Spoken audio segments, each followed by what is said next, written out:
அனைவரையும் இந்த ஆன்லைன் சர்வீஸ்க்கு வரவேற்கிறோம். இயேசு நம்மோடு இருக்கிறார். அவர் இம்மானுவேல். ஜெபிப்போமாக. இயேசுவே, நீ எங்களோடு ஒவ்வொரு நாளும் இருக்கிறீர் ஆண்டவரே. உம்மோட கிருபையால் ஆண்டவரே எங்களை நீ வழி நடத்துகிறீர். ஆவியானவரே, எங்கே 2-3 பேர் அப்பா கூடி உன்னோட நாமத்தை துதிக்கிறார்களோ அங்கே நீ இருக்கிறீர் என்று சொன்னவரே, இன்று காலையிலும் கூட ஆண்டவரே உம்மோட பிள்ளைகள் ஆண்டவரே ஒவ்வொரு வீட்டிலும் துதிக்க இருக்கிற நீர் அந்த இடத்துல பிரசன்னமாக இருக்கும். அன்பின் இயேசுவின் நாமத்தில் ஜெபிக்கிறேன் ஜீவனுள்ள நல்ல பிதாவே. ஆமேன், ஆமேன்.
உம்மோட கிருபையால் ஆண்டவரே எங்களை வழி நடத்துகிறீரப்பா. தொடர்ந்து உம்முடைய நாமத்தை உயர்த்துவோம்.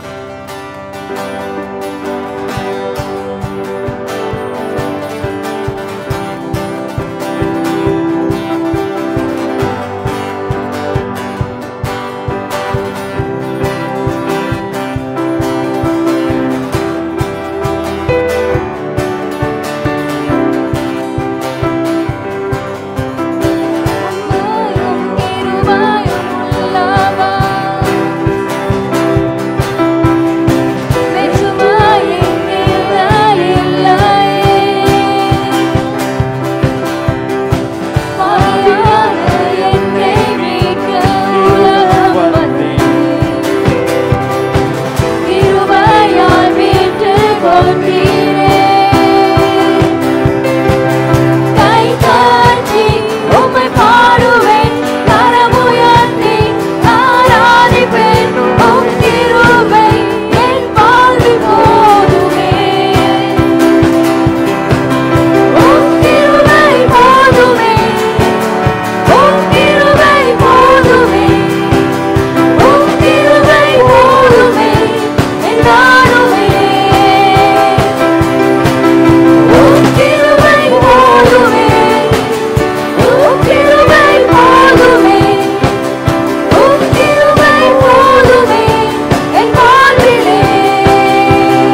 உமக்கு என்றென்றைக்கும் ஆராதனை ஆண்டவரே. காரணம் அப்பா, நீர் பரிசுத்தர், எங்கள் மத்தியில் நீ தங்கியிருக்கிறீர். உம்முடைய பிரசன்னத்துக்காக நன்றி செலுத்துகிறோம். நீர் உண்மை உள்ளவர், நீர் சுகம் தரும் தெய்வம், நீர் யெகோவா ராஃபா, நீ யெகோவா ஈர், நீ யெகோவா ஷாலோம். உமக்கு நன்றி செலுத்துகிறோம் அப்பா. நீர் ஒருவரே தேவன் என்று ஜெபிக்கிறோம் அப்பா. மை உயர்த்துகிறோம். எல்லாமல்ல இயேசுவின் நாமத்தில் ஜெபிக்கிறேன் எங்கள் ஜீவனுள்ள நல்ல பிதாவே. ஆமென். ஆமென். Good morning, church. காலை வணக்கம் சபையாரே. We meet again through online means. மீண்டுமாக நாம் இந்த நேரலையின் மூலமாய் உங்களை சந்திக்கிறோம். We hope you are well. நீங்கள் சுகமாக இருக்கிறீங்கன்னு நம்புகிறோம். This morning I want to just turn to the book of Acts. இந்த காலை வேளையிலே நாம் அப்போஸ்தலர் நடபடிகளுக்கு நாம் பார்ப்போம். Chapter 8. 8ஆம் அதிகாரம் verses 1 to 8. அப்போஸ்தலர் 8 வசனங்கள் 1 to 8 வரை. Okay, let us pray before we look into the word. இந்த வசனங்களை பார்க்க முன்பாக நாம் சற்று ஜெபிப்போம். Heavenly Father, even as we come together to hear your word, பரலோக பிதாவே, நாங்கள் ஒன்று கூடி உம்முடைய வார்த்தை கேட்க இருக்கும் இந்த வேளையில் give us a word for the church. ஆண்டவரே, உம்முடைய சபைக்கென்று ஒரு வார்த்தை என்று தாரும். Give us a word for in season. ஆண்டவரே, இந்த காலத்துக்கும் strengthen our faith. எங்களுடைய விசுவாசத்தை பலப்படுத்தும். In Jesus name. இயேசுவின் நாமத்தில் பிதாவே. Amen. Amen. What do we do in times of crisis? இவ்விதமான நெருக்கமான நேரங்களிலே நம்ம என்ன செய்வோம்? You know, in times of war, யுத்தம் நடைபெறும் வேளையில் it is a saying that says tough times brings out the best. அதாவது ஒரு கஷ்டமான நேரம், ஒரு இக்கட்டான நேரம் நமக்குள்ளாக இருக்கிறதை, நல்லதானதை வெளியே கொண்டு வரும். Sometimes war has to come into a nation சில சமயங்களில் ஒரு தேசத்தில் யுத்தங்கள் வர வேண்டியது to அவசியமாக bring இருக்கும். everyone together. எல்லாரையும் ஒன்று சேர்க்கத்தக்கதாக. Okay, when everything's at peace, எல்லாமே சமாதானமாக இருக்கும்போது, everyone's just looking at their own business. எல்லாரும் தங்களோட சொந்த காரியங்களை கவனித்து வரும்போது, But when things go tough, ஆனால் சில சமயங்களிலே காரியங்கள் கஷ்டமாய் மாறும்போது people come together. ஜனங்கள் ஒன்று கூடி வருகிறார்கள். So sometimes tough situations brings out the best. ஆகையினால கஷ்டமான சூழ்நிலைகள், நேரங்கள் ஜனங்களை ஒன்று சேர்க்கும். The title of this message is The Church in Crisis. இந்த நாளின் செய்தியினுடைய தலைப்பு, சபையானது ஒரு இக்கட்டான சூழ்நிலையில். We are going through a crisis. நாம் நிச்சயமாக நம்ம ஒரு இக்கட்டான ஒரு சூழ்நிலை கடந்து போகிறோம். I'm not just talking about one church, but a church in globally. நம்ம ஒரு சபை மாத்திரமல்ல, உலகமெங்கும் இருக்கிற எல்லா சபைகளுக்கும் இந்த பாடுகள். We are in crisis. நாம் ஒரு நெருக்கத்தில் இருக்கிறோம். What do we do in such a time? இவ்விதமான நேரங்களில் நம்ம என்ன செய்ய வேண்டும்? I just want to look at the early church. நம்ம ஆதி சபையை நாம் சற்று பார்க்க இருப்போம். The early church, they grew very fast. ஆதி சபையை நீங்கள் பார்த்தீங்கன்னாக்கா அவங்க வெகு சீக்கிரத்தில் வளர்ந்து வந்தாங்க. The early church started after Jesus ascended to heaven. ஆதி சபை எப்பொழுது ஆரம்பித்தது? இயேசு தன் மரித்து உயிர்த்தெழுந்து பரலோகத்துக்கு ஏறின பிறகு. And then when the Holy Spirit came upon the group of 120 in the day of Pentecost. அப்பொழுது சீஷர்கள் ஒரு 120 பேர் மேலறையில் அவங்க தங்கியிருந்தாங்க. The Holy Spirit came to them on the day of Pentecost. பரிசுத்த ஆவியானவர் பெந்தெகோஸ்து நாளிலே அவர்கள் மேல் இறங்கினார். On that day the church was birthed. அந்த நாளிலே திருச்சபை பிறந்தது. From a small group of 120 people. ஒரு 120 பேர் கொண்ட ஒரு சிறு கூட்டத்தின் மூலமாக They suddenly found themselves 3,000 people in one day. திடீரென்று நாம் பார்க்கிறோம், ஒரே நாளில் 3000 பேர் சபையில் சேர்க்கப்பட்டாங்க. And these early believers were very zealous for the Lord. இந்த ஆதி விசுவாசை நீங்க பார்த்தீங்கன்னாக்க கர்த்தருக்கென்று வைராக்கியமா இருந்தாங்க. Every day they gathered together in the homes of other believers. அவர்கள் தினந்தோறும் மற்றவர்களுடைய வீடுகளிலே கூடி இருந்தாங்க. They broke bread together. அவர்கள் அப்பம் பிட்டாங்க, which means communion. அது திருவிருந்து. Then they listened to the teaching of the apostles. பிறகு அப்போஸ்தலர்கள் கொடுத்த போதனையை அவர்கள் கேட்டார்கள். And not only that, they began to share whatever they had with each other. மாத்திரமல்ல அவர்களுக்கு இருந்ததை மற்றவர்களோடு பகிர்ந்து கொண்டாங்க. The early church very soon found themselves growing. ஆதி சபையை நாம் பார்க்கிறோம், அவர்கள் அப்படியே வளர்ந்து கொண்டே இருந்தாங்க. So they had to put a hierarchy in the church. ஆகியனால சபையில் சில ஒழுக்கங்களை அவர்கள் ஏற்படுத்தினாங்க. So the apostles became the leaders of the church. ஆகியனால அப்போஸ்தலர்கள் சபைக்கு தலைவர்களாய் மாறினாங்க. They were the ones praying at the background. அவர்கள் தான் பின்னலையிலிருந்து ஜெபித்துக் கொண்டிருந்தாங்க. Doing the teaching. அவர்கள் போதனையை செய்து Giving கொண்டிருந்தாங்க. direction. அவர்கள் வழிகாட்டி கொண்டிருந்தாங்க. Then they appointed deacons. பிறகு நாம் பார்க்கிறோம் உதவியாளர்களை அவர்கள் ஏற்படுத்தினாங்க. They were the ones supposed to minister to the people. அவங்க தான் பாருங்க ஜனங்களுக்கு உபசரிப்பு செய்து கொண்டிருந்தாங்க. So the church was growing. சபை வளர்ந்து கொண்டிருந்தது. The hierarchy was established. பிறகு நாம் பார்க்கிறோம் அந்த சபையில் இருக்கிற அந்த பதவிகள் எல்லாம் ஸ்தாபிக்கப்பட்டது. Things were seem all right. எல்லாமே சரியா இருந்தது. Miracles were taking place. அற்புதங்கள் நடந்து கொண்டிருந்தது. In a large scale. ஒரு பெரிய விதத்தில் அற்புதங்கள். And then there's this infamous incident of the death of Ananias and Sapphira. நாம் பார்க்கிறோம் பாருங்க ஒரு அசம்பாவம் அங்கு நடந்துச்சு. அது என்னவென்றால் அனனியா சப்பீரால் அவர்கள் கொல்லப்பட்டு போனதை நாம் பார்க்கிறோம். They lied to the apostle. அப்போஸ்தலர்களிடத்திலே பொய் சொன்னார்கள். Immediately they were struck down. உடனே அவர்கள் தாக்கப்பட்டு கீழே விழுந்து மரித்து போனாங்க. People was filled with such fear. ஜனங்களுக்கு எல்லாருக்கும் ஒரு பயம் உண்டாயிட்டது. So the church was growing. ஆகிய சபை வளர்ந்து கொண்டே இருந்தது. They had fear of God. தேவ பயம் அங்க இருந்தது. They were zealous for the Lord. தேவனுக்கென்று வைராக்கியமா இருந்தாங்க. By the time they had reached about 5,000. அப்படி வரும்போது நீங்க பார்த்தீங்கன்னாக்க ஜனத்தொகை கிட்டத்தட்ட ஒரு 5000 பேர் கூடினாங்க. In such a time, இவ்விதமான நேரங்களிலே the church went through a crisis. சபை ஒரு இக்கட்டான ஒரு சூழ்நிலையில கடந்து போனாங்க. It shook the church upside down. சபையை தலைகீழாக குலுக்கியது. What was that incident? அது என்ன சம்பவம்? The death of Stephen. ஸ்தேவான் மரித்து போனார். Stephen was one of the appointed deacons of the church. நீங்க பாத்தீங்கன்னா ஆதி சபையில அவங்க 7 பேரை உதவியாளர்களாக தேர்ந்தெடுத்தாங்க. அதுல அவர் ஒருவராய் இருந்தார். He was a man full of the spirit. அவர் பரிசுத்த ஆவி நிறைந்தவராய் இருந்தார். Full of wisdom.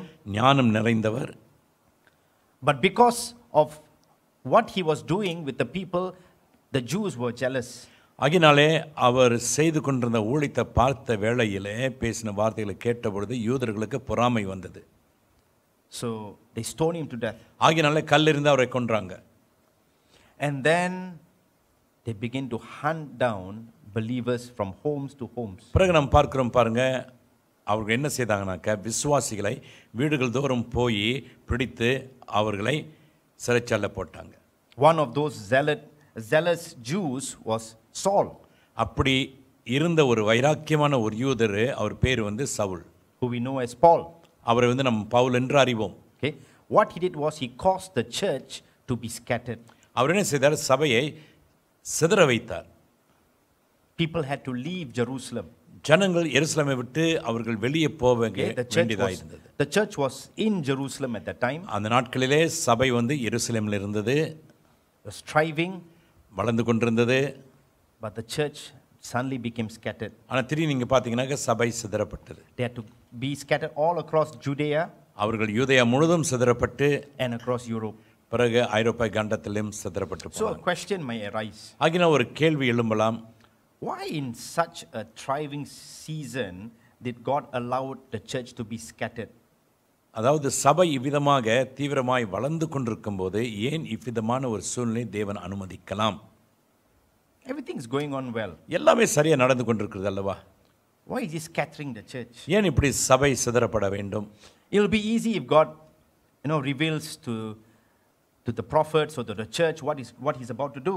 தேவன் திருச்சபையில் இருக்கிற அப்போஸ்தலர்களுக்கு தீர்க்கதரிசிகளுக்கு அவர் என்ன செய்கிறார் என்று சொல்லி அவர் சொல்லியிருப்பாரானால் உதவியா இருக்கும். But God did not. ஆனா தேவன் சொல்ல இல்லை. And God does not do that. தேவன் அப்படி செய்யவும் கிடையாது. Even right now in season of COVID-19, இப்பொழுதும் இந்த கோவிட்-19ல no one knew that this was about to come. யாருக்குமே தெரியாது இவ்விதமாக வரப்போகிறது என்று. The church was not prepared. சபை ஆயத்தமாய் இல்லை. I'm sure God have revealed certain things. ஆண்டவர் ஒரு சில காரியங்களை வெளிப்படுத்தி இருக்கலாம். But not in a whole world scale. ஆனால் இவ்விதமாக அகில உலகத்தில் இப்படியாய் நடக்கக்கூடிய ஒரு காரியத்தை அல்ல. Okay, God would have told different people to pray, ஆண்டவர் வெவ்வேறு ஜனங்களுக்கு ஜெபிக்க சொல்லியிருப்பார். but He did not reveal it to the church ஆனால் சபைக்கு அவர் வெளிப்படுத்த இல்லை. that this COVID season is coming. இந்த கோவிட்-19 வருகிறது என்று. Okay, COVID season is this COVID-19 is a big pandemic that we have never seen in our modern world. இந்த COVID-19 இந்த வியாதியானது நம்முடைய நாட்களிலே இதை கண்டதில்லை. Besides the deaths and the people who are infected by it, அதாவது மரணங்களை தவிர்த்து யாரெல்லாம் பாதிக்கப்பட்டிருக்காங்களே அவர்களை தவிர்த்து we see businesses crumbling down. நாம் பார்க்கிறோம் வியாபாரங்கள் குறைந்து உடைந்து போகிறது. In Malaysia, every now and then we hear this business is closing down for good. மலேசியாவில் நம்ம கேள்விப்படுகிறோம் அடிக்கடி, அதாவது இந்த வியாபாரம் நொடிச்சு போச்சு, மூடப்படுகிறது, மூடப்படுகிறது. 1 year of COVID-19, they cannot take the toll anymore. ஒரு வருஷம் இந்த கோவிட்-19 தாங்க முடியல.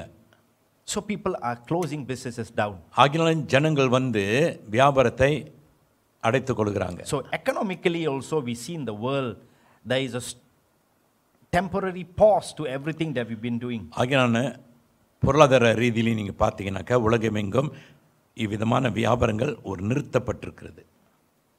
So it's a very serious thing that is taking place. ஆகினால ஒரு பயங்கரமான ஒரு காரியம் நடந்து கொண்டிருக்கிறது. Schools are affected. பள்ளிக்கூடங்கள் பாதிக்கப்பட்டிருக்கிறது. Some of our people, they sign up for a 3-year course.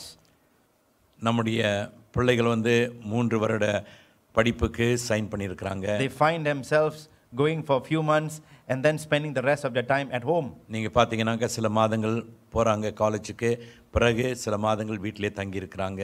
But see, it's 1 year. ஒரு வருஷம் ஆச்சு. And now typing we are going into another 2 weeks of EMCO. இப்போ டைப்பிங் மறுபடியுமாக 2 வாரத்துக்கு EMCOல நம்ம கடந்து போகிறோம். அதாவது ஊரடங்கு சட்டம். We are in crisis. நம்ம ஒரு குழப்பத்தில், ஒரு கஷ்டமான நேரத்தில் இருக்கிறோம். As we look at we are not so bad as India. இந்தியாவை பார்க்கலாம் நம்ம அவ்வளவு மோசமா இல்ல. But we are still in crisis. ஆனாலும் நம்ம ஒரு கஷ்டத்துல இக்கட்டான சூழ்நிலை இருக்கிறோம். The church also is in crisis. சபையும் அவ்விதமாக காணப்படுகிறது. Believers across the world are becoming lukewarm. விசுவாசிகள் உலகமெங்கும் நீங்க பார்த்தீங்கன்னாக்கா தங்களுடைய விசுவாசத்துல அவர்கள் குளிர்ந்து இருக்கிறாங்க. Not one church, I'm talking about the global church. ஒரு சபை அல்ல, ஆனால் அகில உலகத்தில் உள்ள சபைகள் அனைத்தும். Sometimes due to fear, சில சமயத்தில் பயத்தினாலே, sometimes due to spiritual laziness, இன்னொரு காரியம் ஆவிக்குரிய ரீதியிலே அவர்கள் சோம்பலாய் போய்விட்டார்கள். Believers don't want to come together. விசுவாசிகள் ஒன்று கூடி வருவதற்கு அவங்களுக்கு அந்த ஆசை இல்லை. Prefer to be on their own. அவங்க சொந்தமாய் தனியாய் இருக்க அவங்க விரும்புறாங்க. And some go into depression. சிலர் பல சோர்வுகளுக்குள் ஆளாகுகிறாங்க. So before we look into the word, ஆகினாலே நம்ம தேவனுடைய வார்த்தையை நம்ம பார்க்கும் முன்பாக telling you this background, நாம் இந்த பின்னலை நம்ம பார்க்கிறோம். the early church ஆதி சபை and the situation that we are going through now. இன்றைக்கு நம்ம கடந்து போகிற சூழ்நிலை. One thing we need to be certain. ஆனா ஒரு காரியத்தை நம்ம நிச்சயம் கொள்ள வேண்டும். In times like this, இவ்விதமான நேரங்களிலே the church, which is you and I, சபையானது, அது நீங்களும் நானும், we need to learn to trust the Lord. நாம் தேவனை நம்ப கற்றுக்கொள்ள வேண்டும். That God knows what He is doing. தேவனுக்கு தெரியும் அவர் என்ன செய்கிறார் என்று. And in whatever plan that He has, அவர் என்ன திட்டங்கள் வைத்திருந்தாலும், God will always put His church first. தேவன் தம்முடைய சபையை முதல்ல வைப்பார். Because it's His church. காரணம் இது அவருடைய சபை. So no matter what happens in the world, ஆகினால் உலகத்துல என்ன நடந்தாலும் சரி, God always has His church as His main focus. தேவன் எப்பொழுதும் தம்முடைய சபையை குறியாய் வைத்திருப்பார். Okay, so let's read. I'll just read chapter 8 verse 1b to 8. இப்பொழுது 8ஆம் அதிகாரம் வசனம் 1 2ஆம் பகுதியிலிருந்து வசனம் 8 வரைக்கும் வாசிக்க. On that day a great persecution began against the church in Jerusalem. They were all scattered throughout the regions of Judea and Samaria except the apostles. Some devout men buried Stephen, made loud lamentation over him. Saul began ravaging the church, entering house after house, dragging off men and women. He put them in prison. Therefore, those who had been scattered went about preaching the word. Philip went down to the city of Samaria, began proclaiming Christ to them. The crowds with one accord were giving attention to what was said by Philip, as they heard and saw the signs which he was performing. For in the case of many who had unclean spirits, they were coming out of them, shouting with a loud voice, and many who had been paralyzed and lame were healed. So there was much rejoicing in that city. அப்போஸ்தலரை தவிர மற்ற யாவரும் யூதேயா சமாரியா தேசங்களில் சிதறப்பட்டு போனார்கள். தேவ பக்தி உள்ள மனுஷர் ஸ்தேவானை எடுத்து அடக்கம் பண்ணி அவனுக்காக மிகவும் துக்கம் கொண்டாடினார்கள். சவுல் வீடுகள் தோறும் நுழைந்து புருஷரையும் ஸ்திரீகளையும் இழுத்து கொண்டு போய் காவலில் போடுவித்து சபையை பாழாக்கி கொண்டிருந்தான். சிதறிப்போனவர்கள் எங்கும் திரிந்து சுவிசேஷ வசனத்தை பிரசங்கித்தார்கள். அப்பொழுது பிலிப் என்பவன் சமாரியாவில் உள்ள ஒரு பட்டணத்திற்கு போய் அங்குள்ளவர்களுக்கு கிறிஸ்துவை குறித்து பிரசங்கித்தான். பிலிப்பு செய்த அதிசயங்களை ஜனங்கள் கேள்விப்பட்டு கண்டு அவனால் சொல்லப்பட்டவைகளை ஒருமனப்பட்டு கவனித்தார்கள். அநேகரிலிருந்த அசுத்த ஆவிகள் மிகுந்த சத்தத்தோடு கூப்பிட்டு அவர்களை விட்டு புறப்பட்டது. அநேக திமிர்வாதக்காரரும் சப்பானிகளும் குணமாக்கப்பட்டார்கள். அந்த பட்டணத்தில் மிகுந்த சந்தோஷம் உண்டாயிற்று. There are two things that took place in a short space of time after the scattering of the church. ஒரு குறுகிய காலகட்டத்தில் ரெண்டு முக்கிய காரியங்கள் நடைபெற்றது for the church. சபைக்கு. Okay. First, முதலாவது revival among the Samaritans சமரிய மக்களுக்குள்ளாக ஒரு எழுப்புதல் through Philip. பிலிப்பு என்பவர் மூலமாக. Philip was another deacon of the church. பிறகு நாம் பார்க்கிறோம் பிலிப்பு அந்த உதவியாளர்களே ஒருவராயிருந்தார். Stephen died. ஸ்தேவன் மரித்து போனாரு. Philip was the other one. இன்னொருவரே Philip. He left to Samaria. அவரு சமரியாவுக்கு போனார். He also was scattered. அவரும் சிதறப்பட்டு போனார். So the first thing is the revival among the Samaritans. ஆகிய முதல் காரியம் நாம் பார்க்கிறோம் சமரியர்களுக்குள்ளாக ஒரு எழுப்புதல். And the second thing is the birth of the Gentile church in Antioch. இரண்டாவது நாம் பார்க்கிறோம் அந்தியோகியா பட்டணத்தில் புறஜாதியர் சபை ஸ்தாபிக்கப்பட்டது. Okay. What we see firstly முதலாவது நாம் பார்க்கிற is காரியம் that Philip went to this city in Samaria. பிலிப்பு இந்த சமாரியா பட்டணத்துக்கு போனார். See, prior to the scattering, மக்கள் சிதறப்பட்டு போகிறதுக்கு முன்பாக the Jerusalem church was confined to only Jewish believers. எருசலேம் சபையானது யூதர்களுக்கு மட்டும்தான் இருந்தது. And in Jerusalem only. அதுவும் எருசலேமில் மாத்திரம்தான். Okay, they don't have branch churches. அவர்களுக்கு கிளை சபைகள் இல்லை. Okay. They did not have interlanguage works. அல்லது அவங்க மற்ற மொழிகளிலே ஊழியம் இருந்ததாக காணப்படவில்லை. They were focused among themselves. அவர்களை நாம் பார்க்கிறோம் அவர்களுக்குள்ளாக தான் தாங்கள் கவனித்துக் கொண்டிருந்தார்கள். Because they thought salvation was only for the Jews. காரணம் அவங்க நினைத்தாங்க ரட்சிப்பு யூதர்களுக்கு மாத்திரம்தான். Just like how Jews thought God was only there for Jews. இப்படி யூதர்கள் தேவன் யூதர்களுக்கு தான் இருக்கிறார் என்று சொல்லி. So that's why they thought it's salvation that through Jesus only for the Jews. ஆகியனால அவங்க நினைத்தாங்க ரட்சிப்பு யூதர்களுக்கு மாத்திரம்தான். But somehow when the church was scattered, ஆனா எப்படியோ சபை சிதறப்பட்டு போன வேளையில் the gospel was taken to the other parts of the nation. சுவிசேஷம் மற்ற தேசங்களுக்கு எடுத்து செல்லப்பட்டது. First within the nation itself. முதல்ல நாம் பார்க்கிறோம் தேசத்துக்குள்ளாக first different parts of Judea. யூதேவன் மற்றும் பல பாகங்களிலே. Okay. Judea means where the Jews lived at that time. யூதேயா என்று சொல்லும்போது அந்த நாட்களிலே யூதர்கள் இருந்த இடம். But within Judea there was another place called Samaria. ஆனா அந்த யூதேயாக்குள்ளாகவே சமாரியான்னு ஒரு இடம் இருந்தது. They were not really full Jews. அவர்கள் முழுமையான யூதர்கள் அல்ல. They were half Jews. அவர்கள் பாதியா இருந்தார்கள். Okay, so the Jews did not consider them as their people. ஏனால் அவர்கள் கலப்படம் அடைந்திருப்பதனாலே அவர்களை ஒரு முழு யூதராய் ஏற்றுக்கொள்ளவில்லை. And the first thing we see that takes place after the scattering is the gospel goes into the very people they did not consider as Jews. முதல் காரியம் நாம் பார்க்கிறோம் அவர்கள் எதிர்பாராத விதமாக சுவிசேஷம் யூதர்கள் அல்லாத மக்களுக்கு முதலில் புறப்பட்டது சென்றது. These people believed. இந்த மக்கள் They விசுவாசித்தாங்க. heard the words of Philip. பிலிப்பினுடைய வார்த்தையை கேட்டாங்க, They believed. அவங்க They விசுவாசித்தாங்க, saw miracles in that place. அற்புதங்கள் அடையாளங்களை பார்த்தாங்க, They became part of the church. அவர்கள் சபையின் ஒரு பங்காக மாறினார்கள். So one thing to note from here, ஆகினால் ஒரு காரியம் நம்ம இங்கே கவனிக்கிறோம், it is in Samaria சமாரியாவில் தான் where the first revival took place. முதல் எழுப்புதல் ஏற்பட்டது. This is very, very important to understand for a Jew. அதாவது ஒரு யூதருக்கு புரிந்து கொள்வதற்கு இது ரொம்ப ரொம்ப முக்கியம். Because the Jews don't like Samaritans. காரணம் யூதர்களுக்கு சமாரியர்களை கொஞ்சம் கூட பிடிக்காது. But when the church started, ஆனால் சபை ஆரம்பிக்கப்பட்ட வேளையில் the first revival took place in a Samaritan city. முதல் எழுப்புதல் சமாரியா கிராமத்தில் தான் நடந்தது. The scattering brought about something that the church never thought possible. சிதறப்பட்ட இந்த காரியமானது சபையானது இதை எதிர்பார்க்கல, நினைத்ததும் இல்லை. So firstly is a revival in Samaria. முதல்ல நாம் பார்க்கிறோம் சமாரியாவில் ஒரு எழுப்புதல். Second is the church in Antioch. இரண்டாவது நாம் பார்க்கிறோம் அந்தியோகில் இருக்கிற சபை. This we read in chapter 11. இது 11ஆம் வசனத்தில் நாம் வாசிக்கிறோம். 9 to 11. 11ஆம் அதிகாரம் வசனங்கள் 9 இருந்து 11 வரை.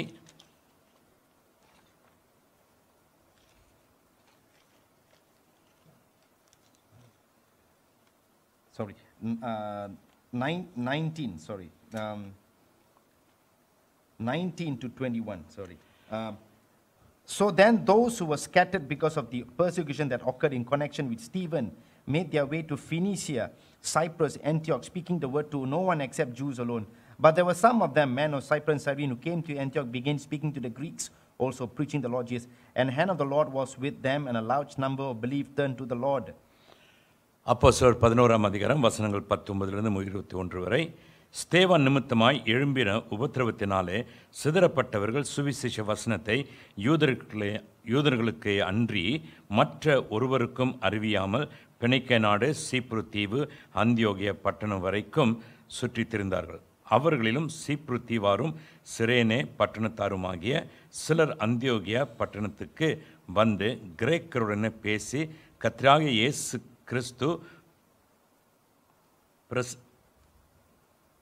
இயேசு கிறிஸ்துவை குறித்து பிரசங்கித்தார்கள். கர்த்தருடைய கரம் அவர்களுடைய இருந்தது. அநேக ஜனங்கள் விசுவாசிகளாகி கர்த்தரிடத்தில் திரும்பினார்கள். The people went there first out of the scattering, only spoke to the Jews. அதாவது நாம் பார்க்கிறோம், சிதறப்பட்டவர்கள் போன வேளையில் கிரேக்கர்களுக்கு மாத்திரம்தான் அவர்கள் But பிரசங்கித்தார்கள். somehow a few of them, they spoke to the Greeks. ஆனால் நாம் பார்க்கிறோம் ஒரு சிலர் கிரேக்கர்கள் மக்கள் மத்தியில் பேசினார்கள். And they turned to the Lord. அவர்களும் ஆண்டவரிடத்தில் திரும்பினார்கள். See, when they were scattered, they did not know that salvation was for the entire world. சிதறப்பட்ட வேளையிலும் கூட அவர்களுக்கு தெரியாது சுவிசேஷம் ரட்சிப்பு உலகம் முழுவதுக்கும் என்று. They thought only for them. தங்களுக்கு என்று So தான் they were நினைத்தார்கள். scattered. ஆகினால் சிதறப்பட்டு So when they போனார்கள். were scattered, they just spoke among themselves. ஆகினால் சிதறப்பட்ட வேளை தங்களுக்குள்ளாக தான் அவர்கள் But பேசிக் suddenly, கொண்டார்கள். the Greeks, who were the wise men of the world, they turned to the Lord. பிறகு நாம் பார்க்கிறோம் கிரேக்கர்கள் அந்த நாட்களிலே உலகத்திலே ஞானிகளாக இருந்தவர்கள் அவர்களும் ஆண்டவரிடத்தில் திரும்பி வந்தாங்க. Never thought possible. யாரும் இது சாத்தியமாகும் என்று நினைத்ததே கிடையாது. And it says in verse 26, வசனம் 26 the சொல்கிறது, first group of believers to be called Christians were in Antioch. அங்கேதான் நாம் பார்க்கிறோம் முதல் முறையாக அங்கு இருக்கிற ஜனங்கள் தான் கிறிஸ்தவர்கள் என்று அழைக்கப்பட்டாங்க. So two things we see from these two passages that we ரெண்டு read. காரியங்கள் இந்த பகுதியில் நம்ம பார்க்கலாம். Because of the scattering, அவர்கள் சிதறி போனது நிமித்தமாக a revival took place in Samaria, சமாரியாவில் ஒரு எழுப்புதல் உண்டானது. which is not a Jewish city. இது ஒரு யூதர் அல்லாத ஒரு பட்டணம். And then secondly, the first believers were named in Antioch. ரெண்டாவது நீங்க பார்த்தீங்கன்னாக்கா விசுவாசிகள் கிறிஸ்து என்று அழைக்கப்பட இருப்பது ஒரு புறஜாதியாரின் பட்டணம் Antioch. அந்தியோகியா. It was a Gentile city. இது ஒரு புறஜாதியர் உள்ள ஒரு இடம். The church at that time was only concentrated in Jerusalem among Jews. அப்பொழுது நாம் பார்க்கிறோம் சபையானது எருசலேமில் யூதர்களுக்கு மாத்திரம்தான் இருந்தது. If they had church growth strategies. இன்றைக்கு நாம் பார்க்கிறோம் ஒரு If they சபை வளர்ச்சியினுடைய ஒரு ஆராய்ச்சி இருந்திருக்க கூடுமானால் Okay? So if the early church did that, ஆதி சபை அதை செய்திருந்தாங்க. if they had done that, மன்னிக்கணும், அவர்கள் அப்படி செய்திருந்தாங்கனாக்கா அந்த ஆராய்ச்சி, they would not be doing this. அவர்கள் இப்படி செய்திருக்கவே மாட்டாங்க. They will plan to reach out to all the Jews in all the different towns. அவங்க என்ன செய்திருப்பாங்க, யூதர்கள் வசிக்கிற மற்ற இடங்கள் ஒவ்வொன்றிலும் போய் அவர்கள் சந்தித்திருப்பாங்க. And the gospel would only be reached to a certain group of people. ஆகையினாலே சுவிசேஷம் ஒரு குறிப்பிட்ட ஜனங்களுக்கு மாத்திரம்தான் எட்டியிருக்கும். But they did not know God's plan. ஆனால் தேவனுடைய திட்டத்தை அவர்கள் அறியாம இருந்தாங்க. So when the scattering took place, ஆகையினாலே சிதறப்படுவது ஏற்பட்ட வேளையில் a city of Samaria, ஒரு சமாரியா போன்ற ஒரு பட்டணம், a non-Jewish city, யூதர் அல்லாத ஒரு பட்டணம் had the first revival. அவர்களுக்குள்ளாக தான் முதல் எழுப்புதல் உண்டானது. A non-Israelic city of Antioch, ஒரு இஸ்ரவேல் அல்லாத ஒரு பட்டணம் அந்தியோக்கு, they were the place where they were first called Christians. அங்கேதானே அவர்களுக்கு முதல் முறையாக கிறிஸ்தவர் என்று பெயர் கொடுக்கப்பட்டது. Okay, so sometimes when we go through crisis, ஆகினால சில சமயத்தில் விதமான ஒரு கட்டான ஒரு சூழ்நிலை நம்ம கடந்து போகும்போது we're wondering what is God doing. சில சமயத்தில் நம்ம என்னலாம், ஆண்டவர் என்னதான் செய்கிறாரு. See, we look at the church today. சபை இன்றைக்கு நம்ம பார்க்கும்போது We hear that men of God are dying out of COVID. தேவ மனிதர்கள் இந்த கோவிட் வியாதி நிமித்தமாய் மரித்து போறாங்க. Believers are not unable to meet. விசுவாசிகள் ஒன்று சேர்ந்து கூட A முடியாமல் lot of இருக்கிறது. some places believers are in depression because they are stuck in their homes. சில இடத்துல நீங்க பாத்தீங்கன்னா விசுவாசிகள் எல்லாம் சோர்ந்து போய் அவங்க வீடுகளிலே அவங்க அடைந்திருக்கிறாங்க. Some have grown cold in their faith. சிலர் தங்களுடைய விசுவாசத்தில் குளிர்ந்து போய் விட்டாங்க. The online means is it does not build them spiritually. நேரலையின் மூலமாக அவர்களை விசுவாசத்தில் பலப்படுத்த முடியாமல் இருக்கிறது. So people are just growing cold in their faith. ஆகினால விசுவாசிகள் தங்களுடைய விசுவாசத்தில் குளிர்ந்து போறாங்க.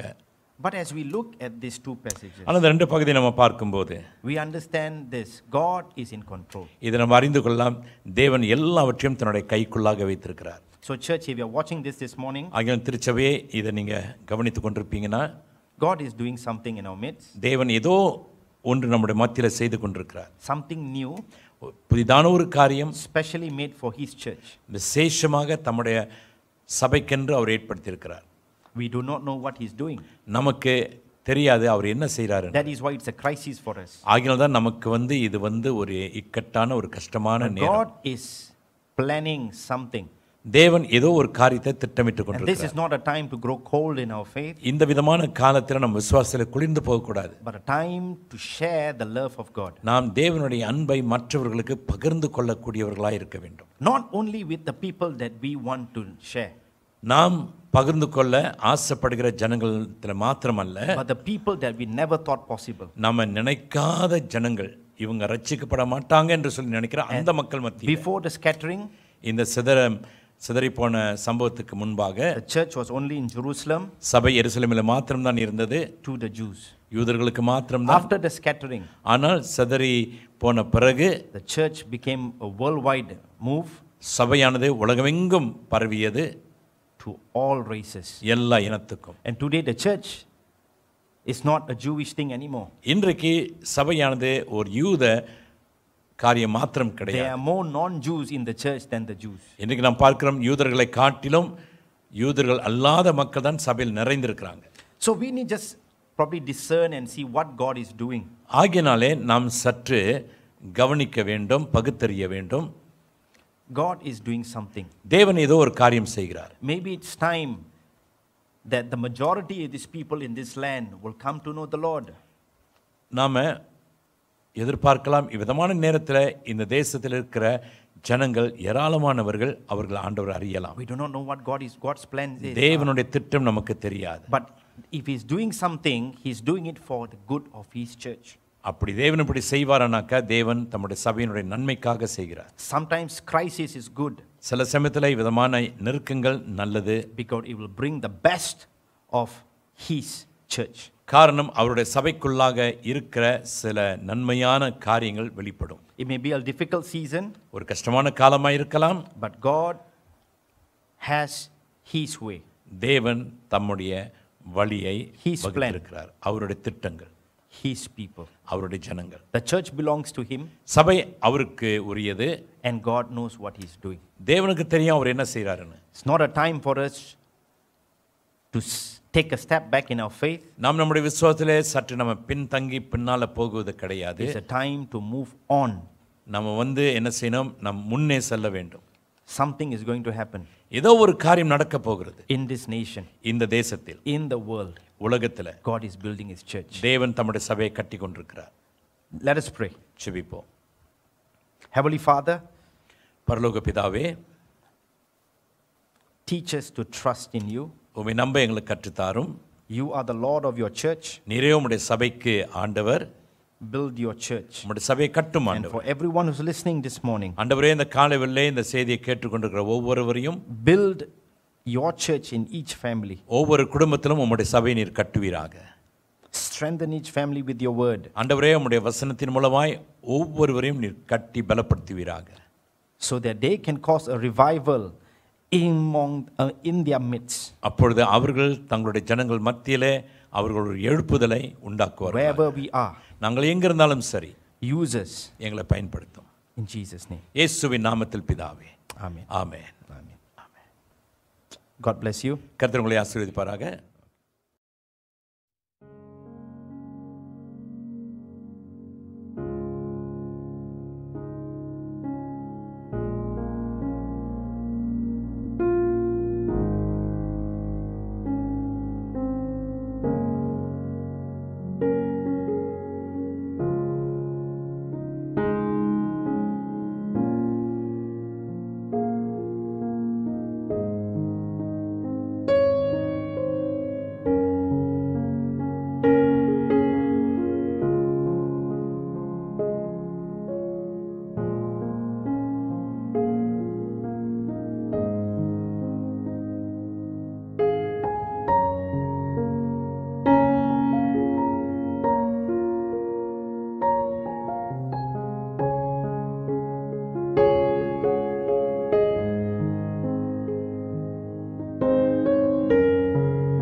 Dear church, அன்பான சபையாரே, with the recent announcement by the government on typing, அரசாங்கம் நம்முடைய டைப்பிங்க்கு கொடுத்த அறிவிப்பின்படி, okay, so we are going through a 2-week EMCO. நம்ம 2 வாரத்துக்கு EMCO ஊரடங்கு நம்ம கடந்து போகிறோம். Or you PKPD. சரி. Okay, so we won't be able to meet in church. நம் சபையில கூட முடியாது. I don't know how long this will go on. இது எவ்வளவு காலம் கடந்து போகும் என்று தெரியாது. We will meet through online means. நாம் இந்த நேரலையின் மூலமாக நம்ம சந்திக்கலாம். Okay, we do not know also whether how is our movement allowed. அதே சமயத்திலே நம்முடைய நடைமுறைகள் எப்படி இருக்கும் என்று நமக்கு தெரியாது. We are not, by right, we are supposed to stay inside the house. அவர்கள் கொடுத்த அறிவிப்பின்படி நம்ம வீடுகளுக்குள்ளாக தான் இருக்க We வேண்டும். are not supposed to travel at all. நம்ம வெளியே புறப்பட்டு போகக்கூடாது. And only one person per car or motorbike. ஒரு வாகனத்தில் மோட்டார் பைக்கில் ஒருத்தர் தான் போக முடியும். So we are not encouraging you to meet in big groups. ஆகையால பெரிய கூட்டமாய் நீங்கள் கூட உங்களை உற்சாகப்படுத்த கிடையாது. Okay, if it's within near your house, one family, try to meet with someone. உங்களுடைய வீட்டின் அருகிலே ஒரு குடும்பம் இருக்குமானால் நீங்கள் கூடுமானால் கூடி வாருங்கள். Okay, it's time, but try to meet at least one person. ஆனால் எப்படியாவது இன்னொருவரோடு நீங்கள் கூட பாருங்க. Okay, so that your faith is not just confined alone, but in the fellowship. விசுவாசம் உங்களுக்குள்ளாக மாத்திரமல்ல, ஆனால் ஒரு ஐக்கியத்தில் அது பரிமாறப்பட வேண்டும். Okay, prayer meeting, we might do it online. We will update you on what we are doing. ஒருவேளை ஜெப கூட்டம் இந்த நேரலையின் மூலமாய் நடத்தப்படலாம். Other programs are all on hold for now. மற்ற கூட்டங்கள் நிகழ்ச்சிகள் எல்லாம் அப்படியே சற்று தங்கியிருக்கும். Okay, lastly, we do not know what is your work situation. கடைசியில் எங்களுக்கு தெரியாது உங்களுடைய வேலை சூழ்நிலை எப்படி என்று. If you need any help for groceries, உங்களுக்கு செலவு ஜாமான்கள் ஏதாவது உங்களுக்கு தேவைப்படுமானா please inform your area leaders. உங்களுடைய ஏரியா லீடருக்கு நீங்கள் தெரிவிங்க. Okay, the church will try to be of help to you in this time. சபை முடிந்த அளவு உங்களுக்கு உதவ இருக்கிறோம். Okay, any offerings you can just pass on to your leaders. அப்படி காணிக்கை எதுவும் எடுப்பீங்கன்னாக்கா உங்கள் தலைவரிடத்தில் நீங்கள் கொடுக்கவும். Okay, we pray that God will continue to be with you. கர்த்தர் உங்களோடு இருப்பார் என்று நாங்கள் ஜெபிக்கிறோம். Stay strong in the faith. இந்த கஷ்டமான நேரத்தில், இந்த கொந்தளிப்பு நேரத்தில் உங்களுடைய விசுவாசத்தில் உறுதியாக இருங்க. Read His word. தேவனுடைய வசனத்தை வாசிங்க. His word will guide you. உங்களுடைய தேவனுடைய வசனம் உங்களை வழிநடத்தும். God bless you. கர்த்தர் உங்களை ஆசீர்வதிப்பார்.